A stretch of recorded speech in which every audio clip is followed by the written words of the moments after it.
ओम नमः शिवाय। मित्रों, बचपन में माँ जब देवी देवताओं की कहानियाँ सुनाया करती थी, कमरे की दीवार पर जो भोले की तस्वीर टंगी थी, उसमें उस भोले भक्त वीरू के अनायास श्रद्धा उत्पन्न हो गई।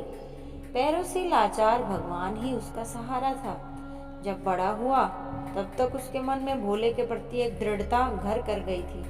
जब लोगों को कांवड़ चढ़ाने के लिए जाते देखा, तो माँ से अक्सर प्रश्न करता, माँ ये लोग कहाँ जा रहे हैं? माँ, क्या मैं भी जाऊं? बाल मन को समझाना बड़ा मुश्किल होता है।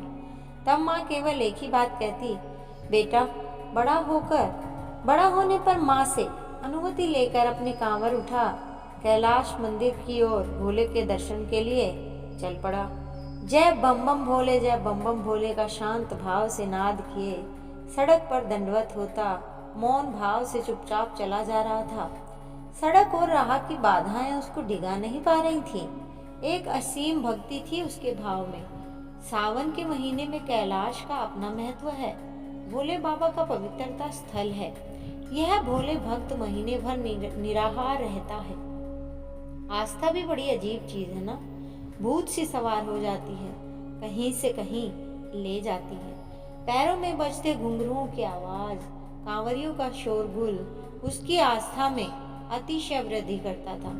सड़क पर मोटर गाड़ियों और वाहनों की पों पों उसकी एकाग्रता को डिगा न पाती थी। राह के कंकड़ पत्थर उसके संबल थे। सावन मास में राजेश्वर, बल्केश्वर, कैलाश, पृथ्वीनाथ, इन चारों की परिक्रमा उसका विशेष ध्येय था। 17 साल के इस युवक में शिव दर्शन की ललक देखते ही बनती थी। दृढ़ प्रतिज्ञ इस युवक ने सावन के प्रथम सोमवार उठकर माता के चरण स्पर्श कर जो कुछ कहा, उसका आशय समझ माँ ने व्यवधान न बनते हुए विजय भव का आशीर्वाद दिया और वह चल दिया। साथ में कुछ नहीं था। चलते फिरते राहगीर और फुटपाथ पर बसे रैन बसेरे ही उसका आश्रय स्थली थे। आकाश में सूर्य अपनी रश्मियों के साथ तेजी से आलोकित हो रहा था, जिसकी किरणों से जीव जगत और धरा प्रकाशित हो रहे थे। इन्हीं धवल चांदनी किरणों में से एक किरण भोले भक्त पर पड़ रही थी। दिव्य दृष्टि से आलोकित उसका भाल अनोखी शोभा दे रहा था।